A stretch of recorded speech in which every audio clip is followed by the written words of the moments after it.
Welcome to mega 9 TV. 2023లో the Kerala story సృష్టించిన ప్రకంపనలు దేశవ్యాప్తంగా ఇంకా చల్లారనే లేదు.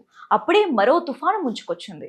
అదే the Kerala story 2 goes behind. కానీ ఈసారి కేవలం రాజకీయ విమర్శలకే పరిమితం కాలేదు.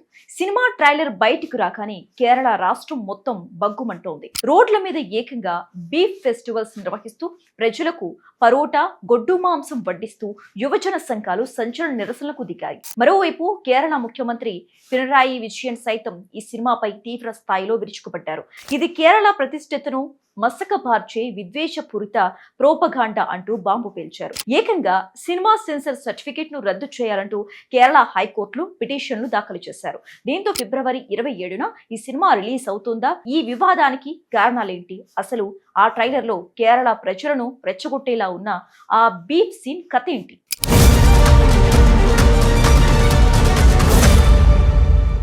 సినిమా అనేది సమాజానికి అద్దం పట్టాలి. కానీ ఆ అద్దంలో కనిపించే ప్రతిబింబం ఒక వర్గాన్ని కించపరిచేలా ఉంటే అది ఖచ్చితంగా వివాదానికి దారితీస్తుంది. మొదటి భాగం ది కేరళ స్టోరీ బాక్సాఫీస్ వద్ద 300 కోట్లకు పైగా వసూలు చేసి బ్లాక్ బస్టర్ అయినప్పటికీ అందులో చూపించిన 32,000 మంది మహిళల మత మార్పిడి అనే పాయింట్ తీవ్ర అభ్యంతరాలకు దారితీసింది. ఇప్పుడు కామైక్య నారాయణ్ సింగ్ దర్శకత్వంలో వస్తున్న సీక్వెల్ వివాదాల డోస్ను మరింత పెంచింది.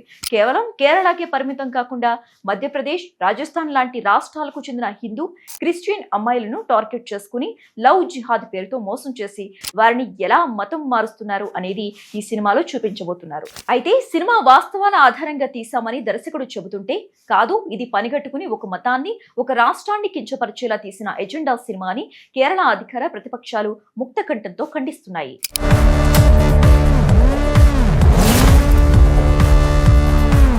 మొత్తం ట్రైలర్ లో ఒకే ఒక సీన్ కేరళ ప్రజలను తీవ్రంగా హర్ట్ చేస్తుంది.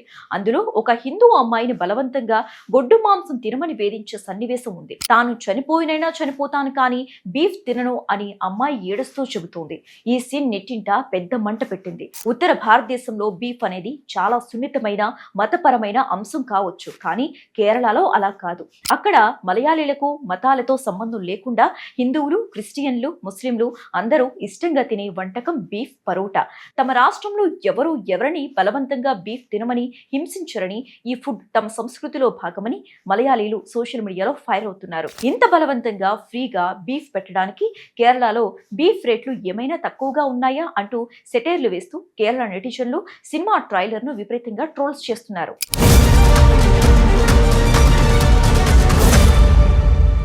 ఇక ఇప్పుడు ఈ డిజిటల్ మీమ్ వార్ కాస్త రోడ్ల మీదకు చేరింది. సినిమా ట్రైలర్ కు వ్యతిరేకంగా కేరళ అధికార సిపిఎం పార్టీ యోజన విభాగాలు, డివైఎఫ్ఐ, స్టూడెంట్ వింగ్ ఎస్ఎఫ్ఐలు రాష్ట్ర వ్యాప్తంగా వినూత్న నిరసనలు చేపట్టాయి. రాజధాని తిరువనంతపురంలో నడి రోడ్డుపై బీఫ్ ఫెస్టివల్స్ ఏర్పాటు చేశారు. మా ఆహారపు అలవాట్లపై విషం చిమ్మి మతపరమైన విభజన సృష్టించే హక్కు మీకు ఎవరిచ్చారు అని ప్రశ్నిస్తూ దారిన పోయే ప్రజలకు పరోటా, గొడ్డు మాంసం కూరను వడ్డిస్తూ ఈ సినిమాను బాయ్కట్ చేయాలని డిమాండ్ చేస్తున్నారు.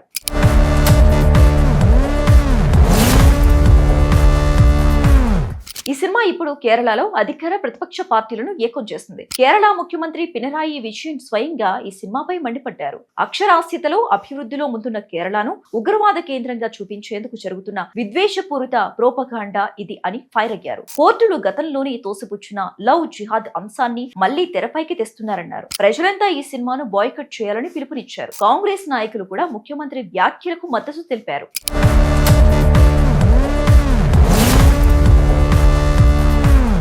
ఈ సినిమా వివాదం కేవలం రాజకీయాలకే పరిమితం కాలేదు, న్యాయస్థానానికి కూడా చేరింది. మత ఘర్షణలకు దారితీసేలా ఉన్న ఈ సినిమా సెన్సార్ సర్టిఫికేట్ ను రద్దు చేయాలని కోరుతూ కేరళ హైకోర్టులో పిటిషన్ దాఖలైంది. దీనిపై విచారణ చేపట్టిన హైకోర్టు సెన్సార్ బోర్డుకు నిర్మాణ సంస్థ సెన్షన్ పిక్చర్ కు నోటీసులు జారీ చేసింది. ఒకవైపు మేము ఉన్న వాస్తవాలని కోర్టు రికార్డుల ఆధారంగానే సినిమా తీసాం అని మేకర్స్ చెబుతుంటే, ఇదంతా మా మత సామరస్యాన్ని, లౌకికవాదాన్ని దెబ్బతీసే కుట్ర అని కేరళ ప్రజలు, నాయకులు ముక్తకంఠంతో ఖండిస్తున్నారు. ఫిబ్రవరి 27న ఈ సినిమా థియేటర్లోకి రానుంది. ఈలోపు హైకోర్టు ఎలాంటి తీర్పుని ఇస్తుందనే దానిపై ఉత్కంఠ నెలకొంది.